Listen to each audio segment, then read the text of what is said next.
Hello and welcome to NDTV. I'm Rohit Chilnani. Joining me is the team of Raazi, Alia, Meghna, Vicky. Thank you so much for giving me time. Meghna, firstly to you, we love the trailer. I mean, the reactions have been amazing. Is this what you were expecting? No. Expecting much more? No. We weren't expecting this intensity. It is very well done, but very grateful for it. Right. It's also scary. Is it? Because? Good scary. Good scary. Good scary. Good. Okay. She says good scary, I say scary. I also say scary, but I like to believe good scary. Good scary. Okay. After Talwar, what was the kind of, because of the reaction the film got from the audience, media, film fraternity, was there a pressure on making a film which is newsy, which is this going to be your space? It looks like that right now. Yeah. Yeah. I'll tell you why. I consciously gravitate towards True Life because the pressure to deliver and the responsibility of it makes me work harder. Mm. That insecurity makes me work harder, right. And I think that works well for the film. Right. What was the story that you were looking for after Talwar? The thing was that it took a while to land on a story because I was not instinctively connecting with anything that was coming my way. Mm. And so then I started developing, scripts. So I took 2016 to develop 3 scripts. Right. And then this story just kept coming to me from different places. Mm. And so it kind of looked like this is the one I should make. I want to ask both of you, what is she like on the set? How does she direct on a daily basis when you land up on set? I mean, in her overall vibe, she's very in control, but she and she knows exactly what she wants, but she lets her crew and her department do their thing and work at their comfort and their pace that they want. Also, we had a fixed pace to work at, but she's not one of those directors who is like constantly talking on the mic and screaming. She lets the chief AD do his thing, and she likes to let, at least that's how I felt, an actor come in and explore the scene, but because of her prep work is so heavy, she's already had so many conversations with the actors, at least with me, we didn't have to discover many things on set. Okay. Maybe we would, couple of scenes, maybe start by approaching it a certain way and then maybe go into another way, but because the tones were always discussed and ironed out, on set, she likes to feel. And that really feels very comforting as an actor, because then you feel like she's there with you, you're not acting alone. Right. And it's also very important, and I mean, at least whenever she could, she would always control the atmosphere around the actor. Because it's such an emotional film, it's very important that people are not like, chatting in your space. And I have to, in fact, give a lot of credit of that also to our DOP, Jay Patel, who was just fantastic. Like I would not know when a light is moving because he would never let me know what is happening. All done softly. Okay. I feel Meghna as a director who really starts living the film from all point of views already before going on set. She's living the film from the point of view of the performers. She's living the film from the point of view of every technician in the film. So she is very well aware and also very clear about the boundaries that needs to be set. When it comes to, she let the actors play, she let the actors explore, but she knows where what the boundary is, and she also knows the details that are must in the scene. Right. So that combination of freedom and clarity is just amazing, because you just then completely surrender. We never had the need to, watch ourselves at the monitor or anything, because you trust her with that. Yeah. If it's an okay take, there could have been nothing better than that. Right. So because she even won't leave you till she gets what she wants. So that's a good thing. It's like, how can you, that's all on you, everyone's looking at you at the end of cards. When it's all, and that's not going to go on since the film. Right. They have to be very particular. Right. Meghna and I go back a long way. When y'all were not here, she was praising you guys. Let the people hear something that we were discussing. That is this what a director wants? That this much that actors put in. When you hear them rehearsing, when you're not around, when you hear them practicing, is this what ultimately a director wants? This is a dream team. Yeah. I'm spoiled, really. We are also spoiled. Spoiled people. The memories of making this film. Right. They say, when will you outgrow the film? When utregi kab, director say. Some subjects are difficult and you want to, let go of them quickly. Right. This one, That's so honest. this one, the memories of it are such that I don't want to let go. Right. I don't, because they have done so much prep before coming on set. Yeah. So the set was just a place of tremendous creative energy. Yeah. It was just performance, and intense. Sometimes intense, sometimes light, sometimes just silence, no dialogue. Right. But the energy was just right. Because it was just about creativity. It was not about the functionality. Functionality had gotten over before we came on set. Right. When someone like her says that I would not make this film without Alia, what does that sound like 6 years into your career? People write scripts with you in mind. They say things openly that, this film would not be possible. I feel very grateful and I feel extremely happy because if this film were to go to anyone else, I don't know what my journey would have been as an actor. Right. So I feel very grateful, and I that's my ultimate, my I would not say goal, but my only effort I think on set is to keep my director happy. Right. And I always say this, that I think the only selfish being, that only person who's allowed to be selfish on a film set or in a movie is the director. Right. Because at the end of the day, it is the director that is carrying. All of us move on, we go to another film, but she's been with this film since last year.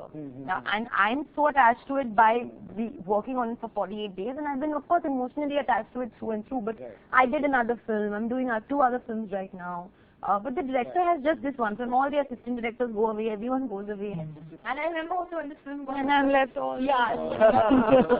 You just don't leave me, okay? Like just stay, just don't leave me, and I'm not going anywhere.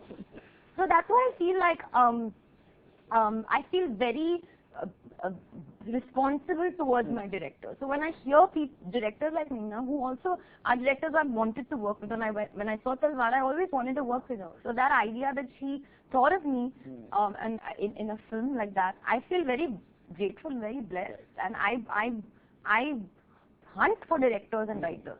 Right. Like even for example, someone like a Juhi Chaturvedi. Right. I'm like waiting for her to write a film for me. I'm hunting her down. It's what? Great, yeah, that's Hunting you down. Right. To all 3 of you, at what point then do you all move on? After a Friday, weeks after that, when you're on a new set, then? It's awful.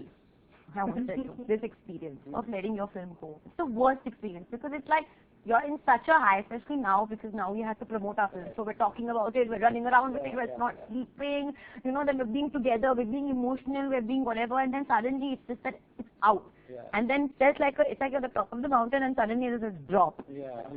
You hand it over and then you don't know what to do. Right. It's like, okay, what just happened? And regardless of the response, I'm telling you, if the response is positive, it's an even more lonely experience. Why? I don't know. It's always happened with me. When my films have done exceedingly well, I feel like sad. Can you recalibrate that now? Not sad. I don't want you to be sad. I feel happy and overwhelmed. But it's like, okay, now you have to move on to something else. I think it's that sense of closure, which comes at you. When does that come? Right? I'll tell last. Yeah. When does it come?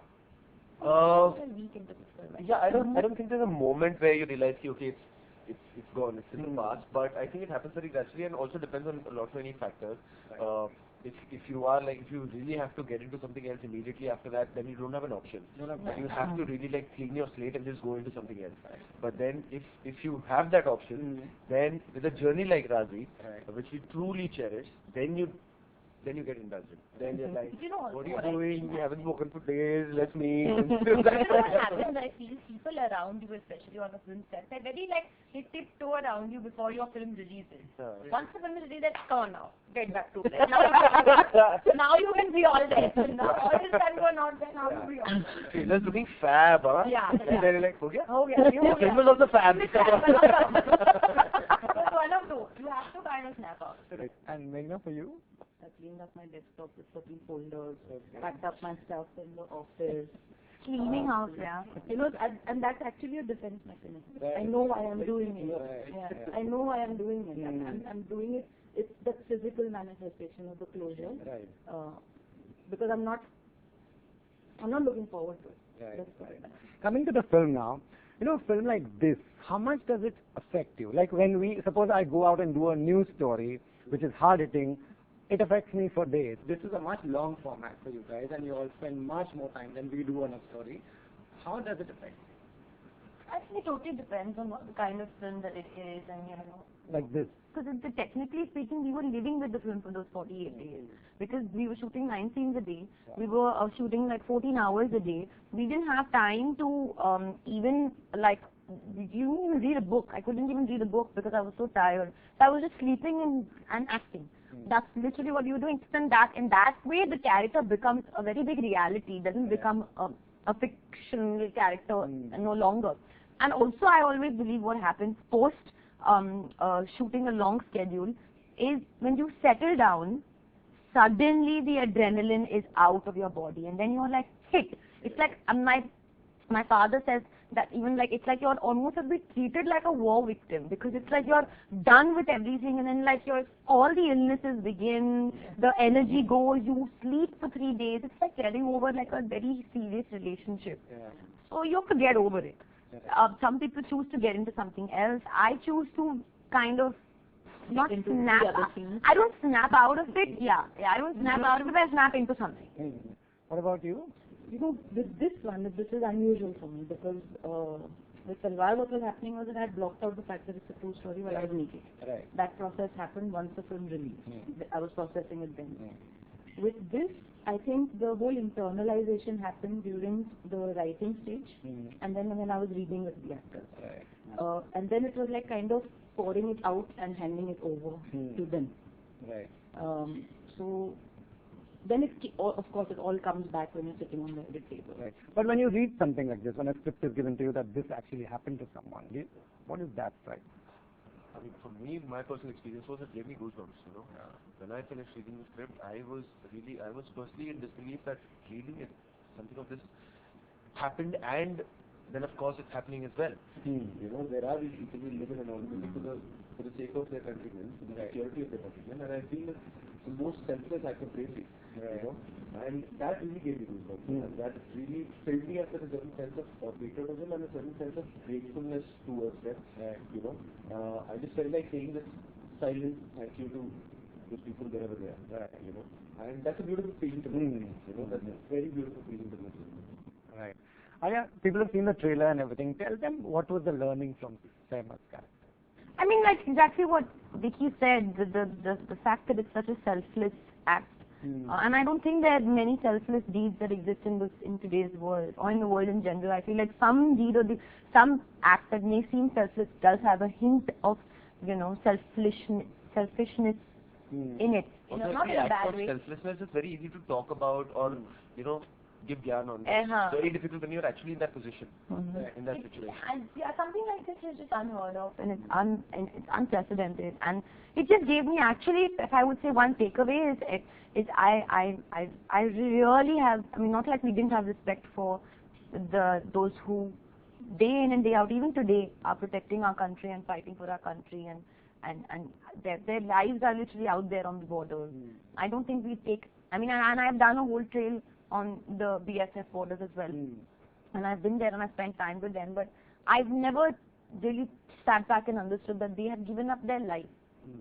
That is one thing, that's a physical out there for us to see, but there are so many people, unsung heroes that we call, who have given up their lives and we have no clue where they are. And just by putting themselves out there in the mouth of danger for us. And we should really take a moment to think about what we really think is true patriotism. Do we really understand the meaning of it? Right. You know, when you're told that, okay, this is a film, it's based on a book, the natural reaction will be to go and read the book. Did you guys obviously didn't read it, right? I didn't read the whole book. Also, the book is not available on shelves. So I was given the book, by the author himself. So I thought I should at least go through the beats that are in the film. Because I think that my film was my book for me. That there was no need to get into the extensive story, and the book is quite extensive, and goes into all the other characters' journey as well. So I did read bits and pieces that was there in my script. You know, so to the two women now, This is a story of a girl about her bravery, about her situation. There are many things happening even now, that stories we don't get to hear. When you read the papers, we were talking about it just before the interview, there's so much happening even now. Do you think women are empowered enough, or there's a long way to go? Where do you stand when you see news and you watch news and you see stories happening? I think there is a long way to go. Right. But, the thing is that somehow I don't like to look at it so myopically that women need to be empowered. Yeah, absolutely. I think it's just, we as citizens, as a people, there is a lot that we need to do to fortify ourselves. Absolutely. Yeah. It's not just women. It's that they happen to be boys as well, but it doesn't get reported, or it doesn't, it doesn't carry forward or resonate as loudly as one that happens with a girl. But boys get molested and assaulted as well. Yeah. And I don't think rape is a discussion of equality. I think rape is a discussion of just general social malice. Yeah. That's an inhuman act. Right. That equality is a much more luxurious. I mean, if we move forward, we come to that much later. First, let's clean up the ground level, and then we'll move forward about what else needs to be done. Right. To end on a happy note, we sent out a tweet also, and there was a question for you, Alia, that the films you do, the roles that you choose, the way your films are performed, you can do no wrong. What do you want to tell those people? What they expect a lot from you out there? And that's very sweet, firstly, and expectations are always difficult to keep up to, but that's not true. I can do wrong sometime, and I do lots wrong in life. Just to give you an example, I was shooting for Calling the other day, and I took 11 takes for one scene, which was like, this I cannot believe. But I want to see the rushes of this one. It's not wrong, but for me, she knows I say more than speak. So anyway, I go wrong and I fumble, but thank you for all your support, and I hope that I don't disappoint you, because I don't want to disappoint myself. That would be like the worst thing ever. So I hope I don't disappoint you guys, and I hope you guys come out and watch this film, because it's a very, very special film to my heart. And if you love me, then have to come out and watch my film and love my film. Don't watch this interview, just go and watch it. This interview just got over, now you can go and watch the film. Thank you very much. Best of luck. Thank you. Thank you. Lovely.